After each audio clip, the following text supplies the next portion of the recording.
podcast is part of the Sports Social Podcast Network. Hello, everyone, and welcome to another episode of the Two-Footed Podcast here on EPL Index. Now, before we kick things off today, I just want to share something with everybody. This episode is brought to you by our partners at Sky Bet. We've teamed up with Sky Bet because they truly understand what it means to be a fan.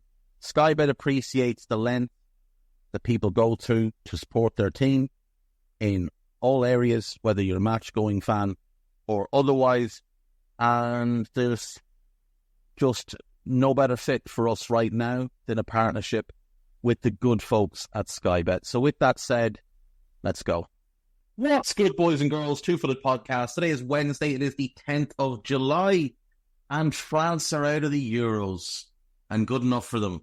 France defeated 2-1 by Spain. I believe your favourite podcast host called that one exactly. That France team did not have 2 goals in it, especially the way it was set up by Didier Deschamps. You're looking at a team that goes 3 centre-backs in defence, because Koundé by nature is a centre-back, but he is a very good right-back, and then 3 defensive midfielders, plus Ousmane Dembele in attack, who might as well be a defender because he offers nothing going forward. I think they played right into the French hands. Now, they did go 1-0 up in this game. Randall Kolo-Muani with a really good header at the back post after a good cross by Mbappe. That was just about the only good thing Mbappe or Kolo-Muani would do in the game.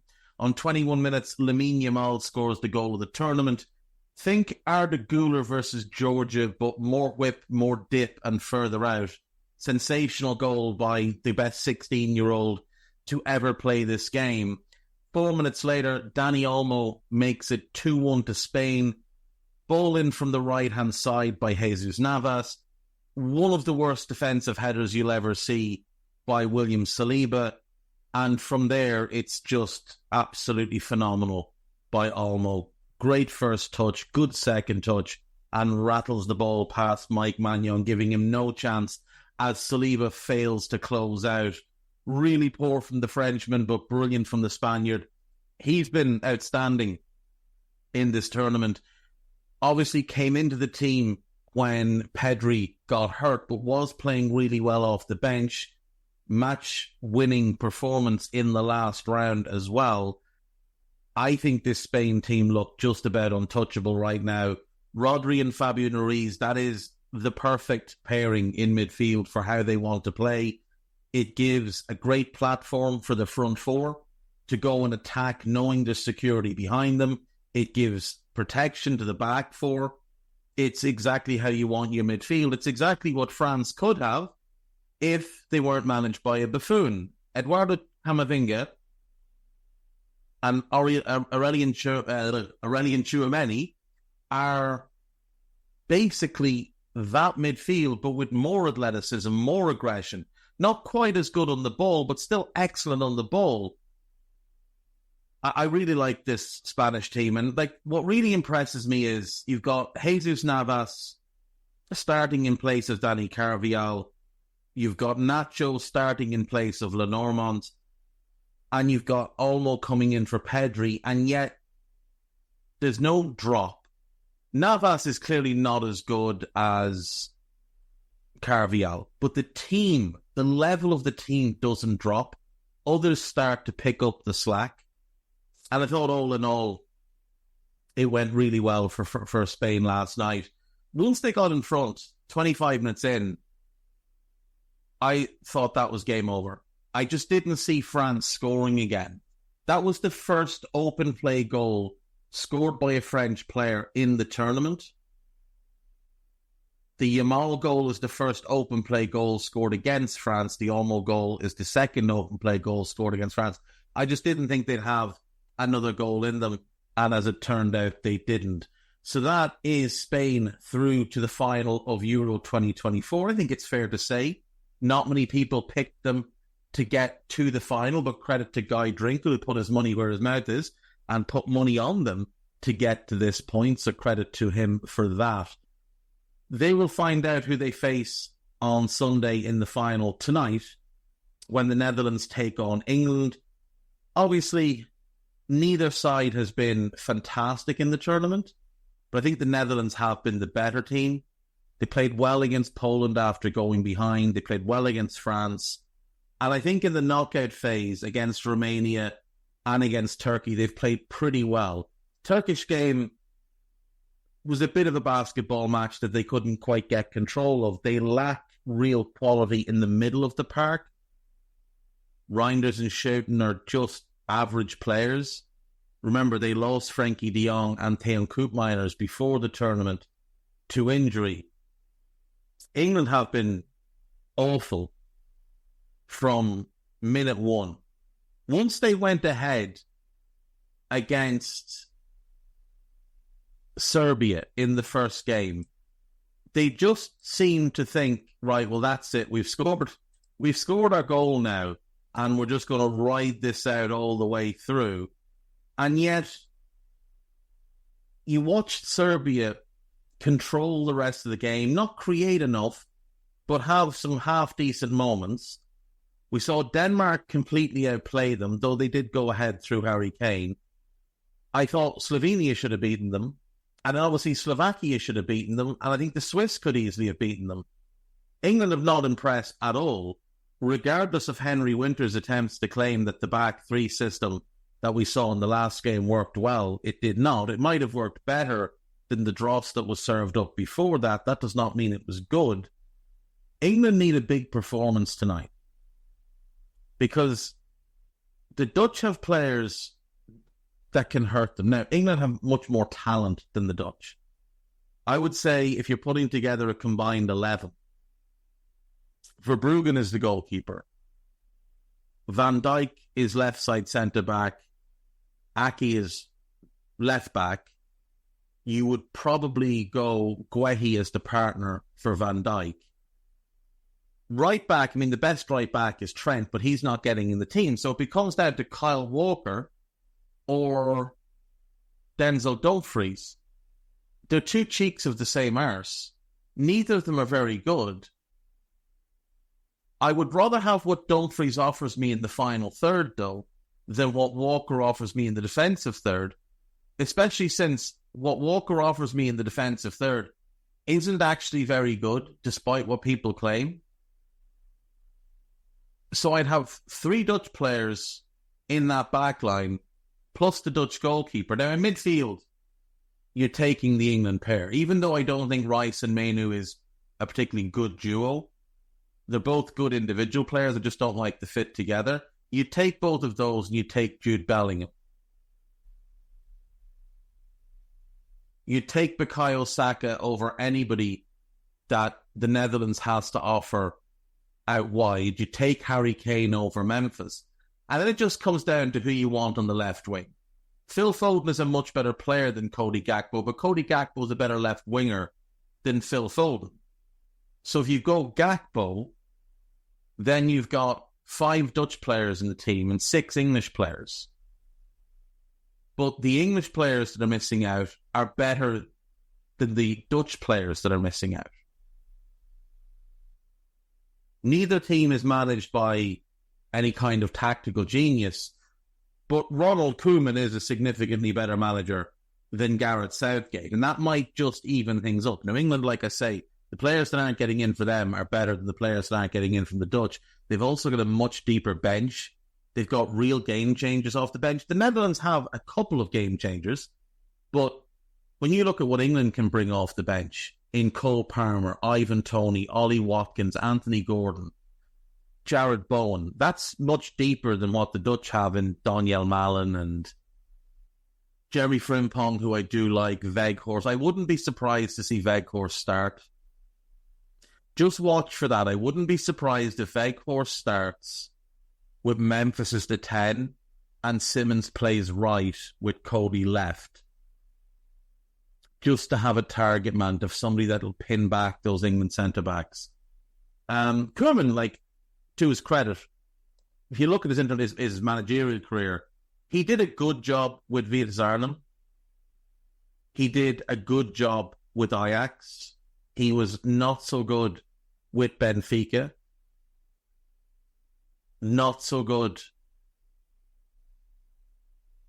Well, no, he did well at PSV. Not so good at Valencia. Wasn't great for AZ Alkmaar.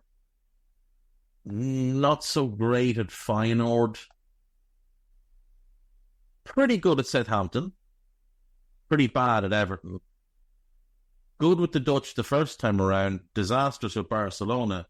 Now, his record with the Dutch this time around on win percentage is better than it was the last time.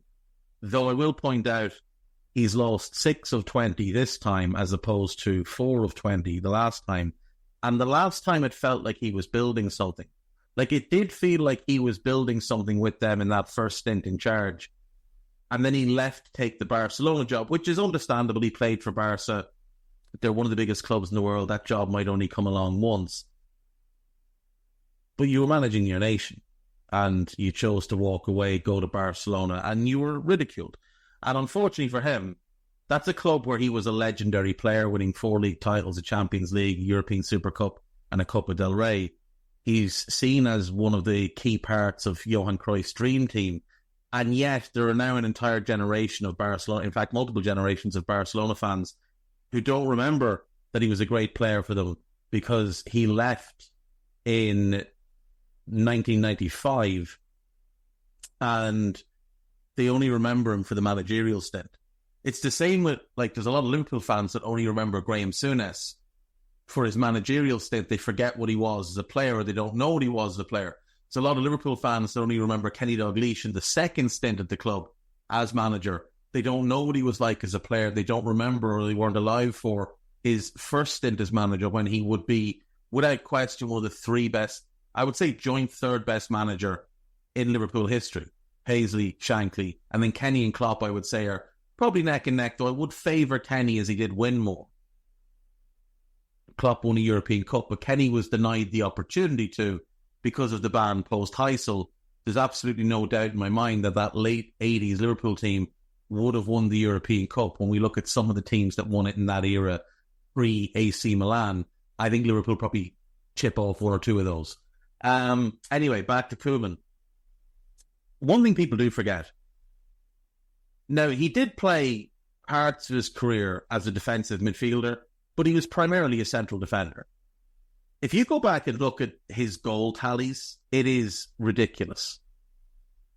6 and 27, 14 and 34, 14 and 37. That's at Groningen. Moves to Ajax. 9 and 38, 13 and 36, 8 and 40. Moves to PSV. Very rare for a player, especially back then, to move from Ajax to PSV. Maybe it's rarer now, who knows. 19 and 39, 26 in 46, 18 in 45. That is outrageous. He's part of that incredible PSV team that win the European Cup in 1988. That's one of the ones I do think Liverpool potentially could have picked off. The year before that, it was won by Porto. The year before, it was won by Steuer. I think English clubs probably pick up all 3 of those, given the enormous gulf between where English football was and everybody else, from in and around the mid-70s right through until the Heysel ban. I know Juventus won the European Cup in 85. That's a game that should never have been played, and the Liverpool fans, or the Liverpool players, knew what had happened beforehand and were clearly not in the right frame of mind to play. Plus, you had one of the dodgiest penalties ever given. But yeah, Koeman, phenomenal footballer. And that Gus Hiddink team were magnificent. And he is playing at centre-back in that 87-88 season and scoring 26 goals in 46 games. 18 and 45 the next year, like I said. Then he moves to Barcelona and he's there 6 years. 19 and 48, 12 and 32, 17 and 49, 11 in 43, 19 and 50, 10 and 42. Moves to Feyenoord, so he completes the big 3 in Dutch football. 14 and 42, 9 in 37, for a career total of 238 goals in 685 games, just at club level. At international level, not as prolific, 14 goals in 78 games. Now, he was the penalty taker but he was also an incredible free kick taker. He's one of the great free kick takers of all time. As I say, he could play in defensive midfield and would often play in defensive midfield, particularly in the younger days of his career where he was a bit more mobile. Later, not that he got heavy, but he was quite a heavy-set individual, and he didn't have the mobility. But his ability to shoot from range is right up there with the best that we've ever seen in the game. And, he's a 2-time European Cup winner. He was part of that Dutch team that won the European Championship in 1988. He's a 2-time Dutch Footballer of the Year. He's an all-time great footballer. But as I say, there's people that only know of him at Barcelona, where he should be held in the highest esteem. And they only know of him as the guy that failed as their manager. I'm looking forward to this game tonight. I'm going to pick England to win. I'm going to go 2-1 England and set up an England-Spain final. In the Copa America last night, Argentina booked their place in the final with a 2-0 win over Canada. Julian Alvarez on 22 minutes, Lionel Messi on 51. The Canadians had a couple of decent chances, but so did Argentina. The right team won, the right team went through. 80,000 at the MetLife Stadium in New Jersey, which is fantastic. I'm really looking forward to seeing what the crowd is for tonight's game, which is Colombia versus Uruguay. Uruguay have been drawing fairly decent crowds. Colombia, not as much, which surprises me a little bit. But actually, to be fair, it might have been that Uruguay played Brazil last time out, wasn't it? That's why. That game is at the Bank of America Stadium in Charlotte. The winner will take on Argentina on Sunday. The loser has to play again on Saturday against Canada in the third place playoff. And you'd wonder, would they be inclined to just empty the bench and put in a squad, like a rotated team for that game? Because neither of them will be all that happy with a third place.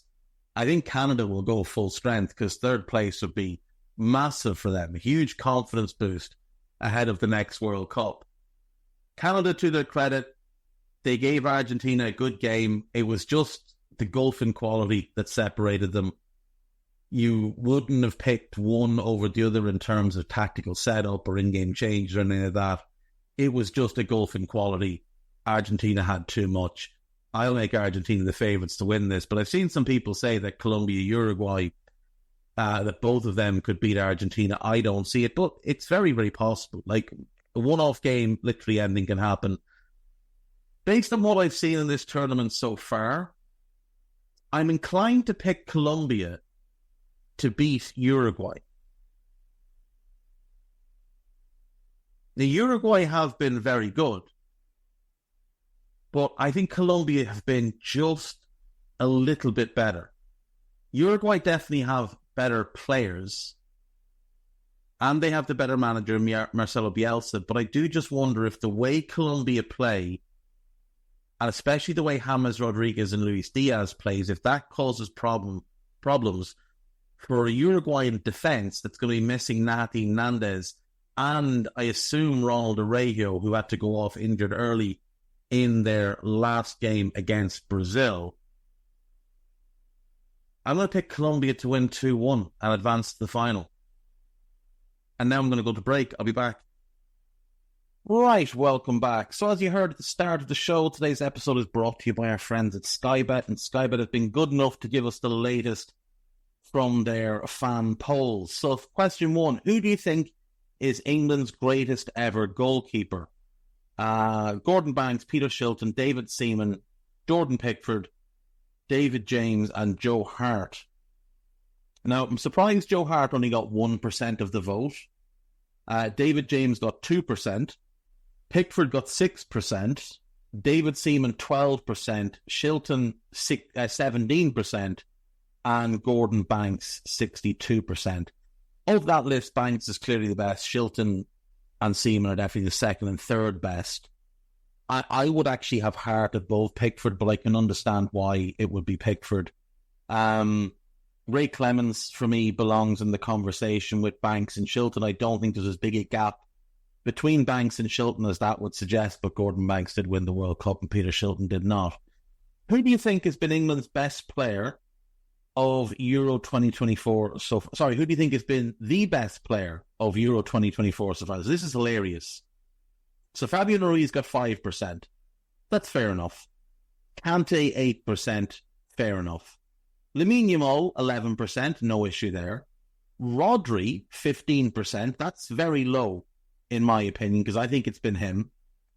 Cody Gakpo, 16%. I can see him getting a large share of the vote.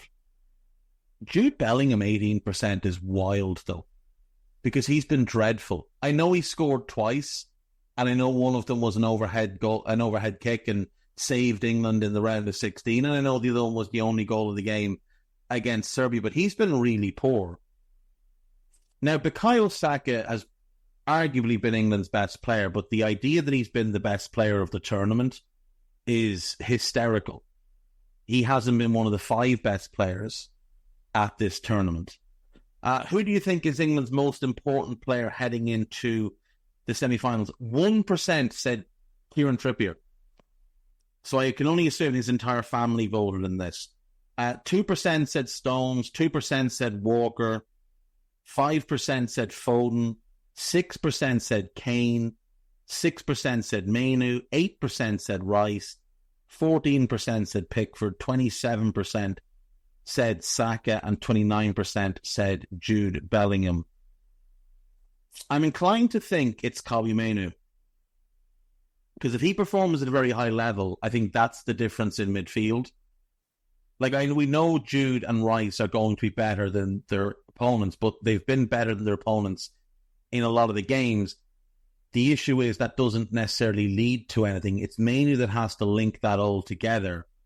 So I think it's him, being honest. It's him or Harry Kane. England need Harry Kane to perform. He has been atrocious in this tournament so far. With Mark Guehi back from suspension, which of these two approaches do you think England should use for the semi-final? Stick with the back 5 as deployed versus Switzerland, or revert to the back 4? 71% said the back 5. 71%. Who do you think should start alongside Jude Bellingham in attacking midfield against the Netherlands?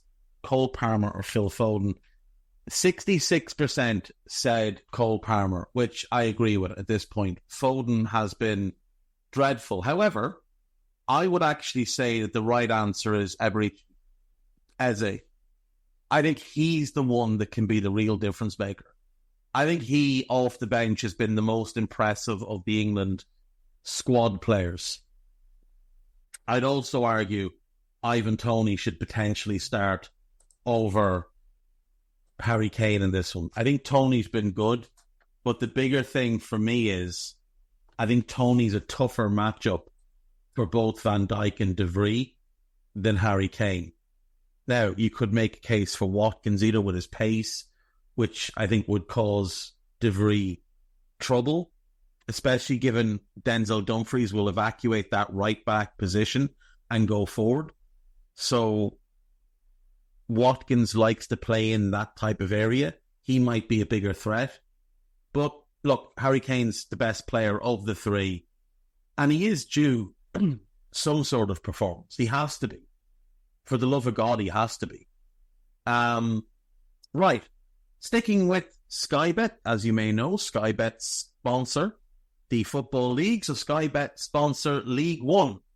And we've been through the Championship. We've looked at the transfers. So we're going to quickly run through what the League One teams have done. So Barnsley, they signed Mark Roberts from Birmingham on a free. They signed Conor Hourihane from Derby on a free.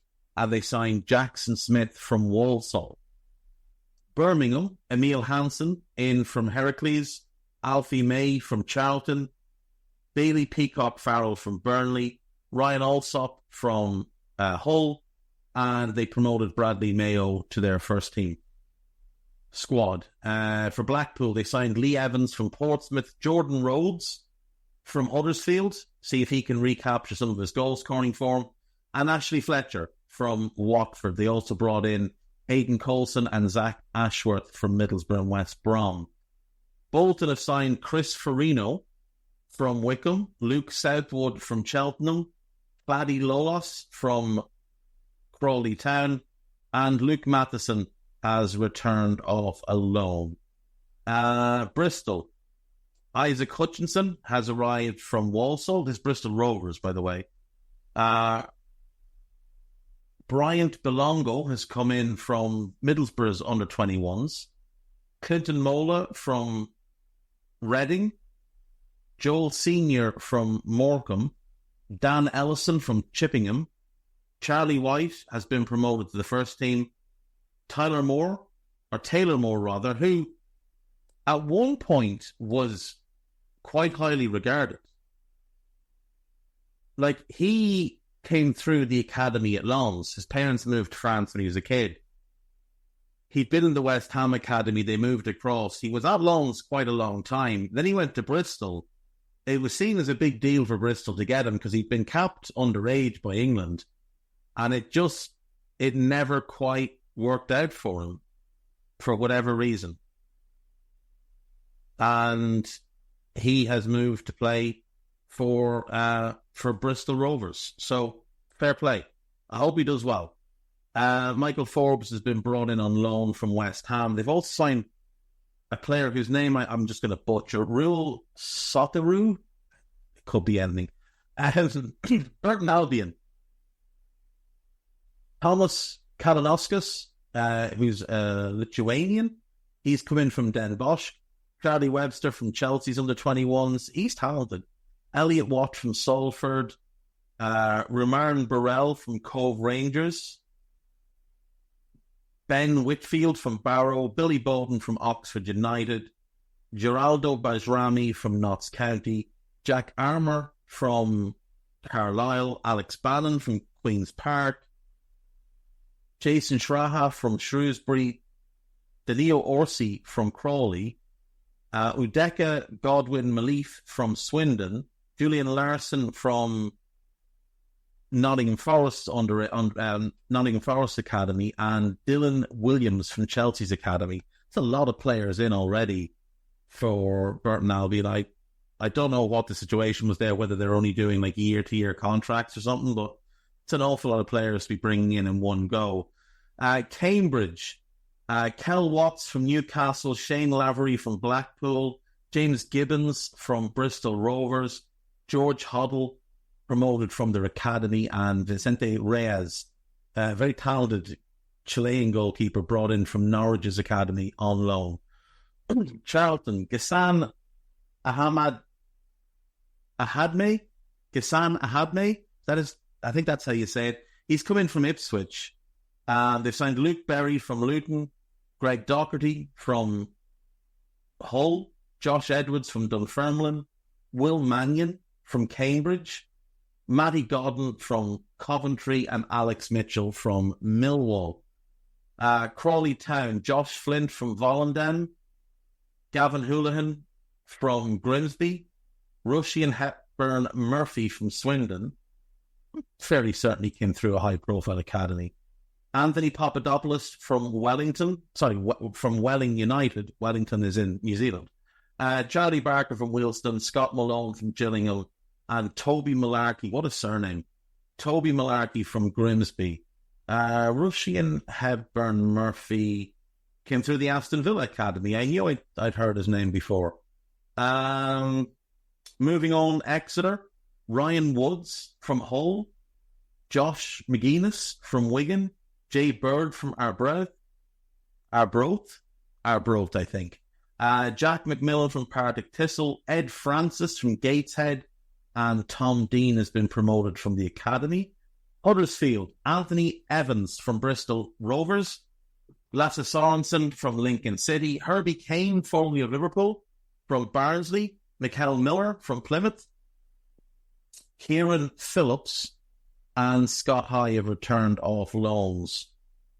Leyton Orient have signed Delang Giesany from Charlton, Charlie Calvin from QPR, and Sonny Perkins on loan from Leeds. He's very highly thought of, but yet to actually prove it at senior level. Lincoln City, Robert Street from Cheltenham, His former teammate Jamie Pardington also joined from Cheltenham. Tendeye Derikwa from Apple Limassol. Don't know anything about him. Tom Bayliss from Shrewsbury. JJ McKiernan from Morecambe. Zach Geacock from Birmingham. And Conor McBrandles from Charlton. Okay, Mansfield. Adedeji Oshilaja from Burton Albion. Fraser Blake Tracy from Swindon Town.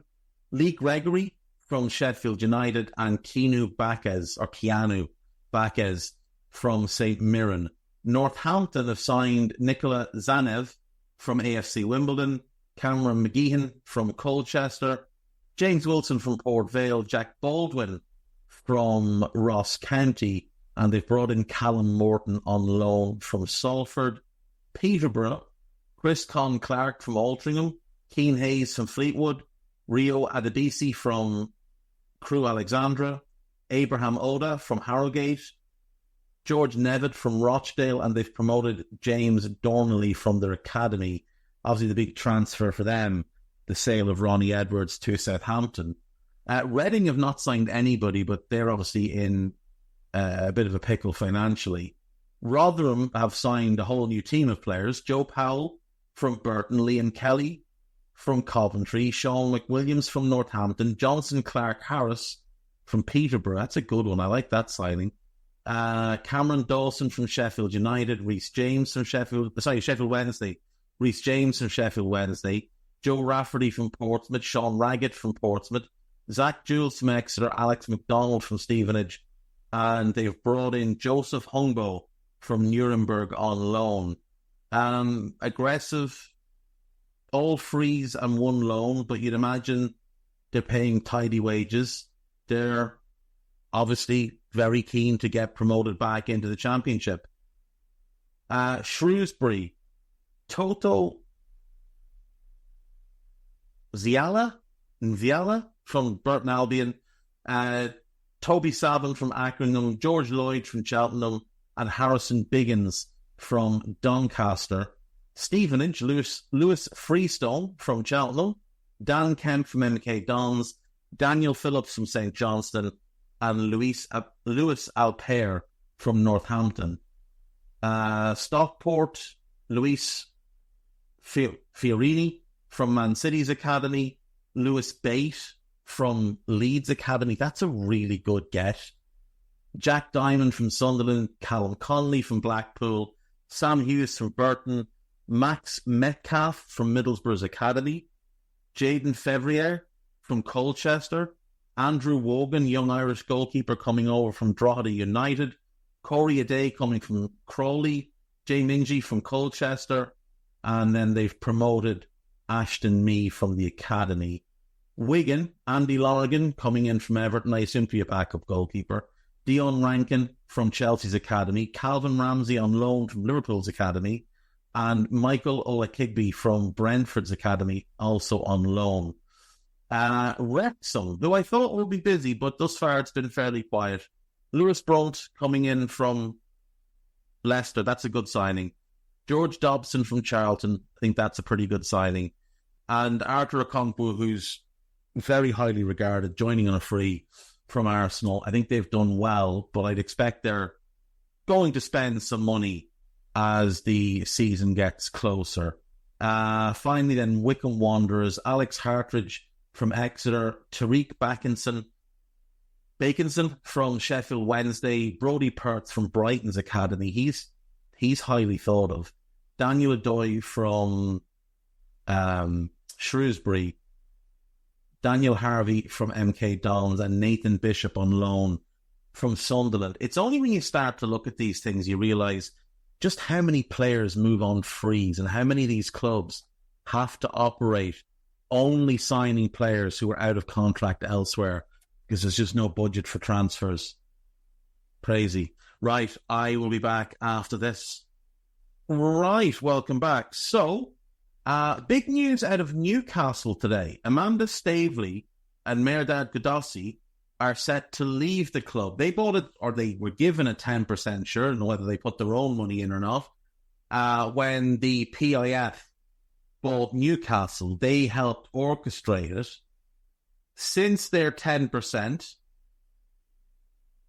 in 2021, that's been reduced to 6%.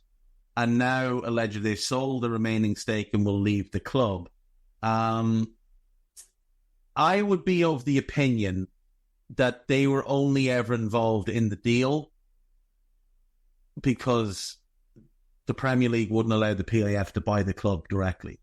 Now, I know the Reuben brothers are also involved, but they own, I think, 10% as well. I think Staveley, who for years had been trying to bring Middle Eastern money into the Premier League, I think they were basically the front to put faces on the bid. And now that that the Saudis are entrenched, I think it's, makes sense that they've moved on.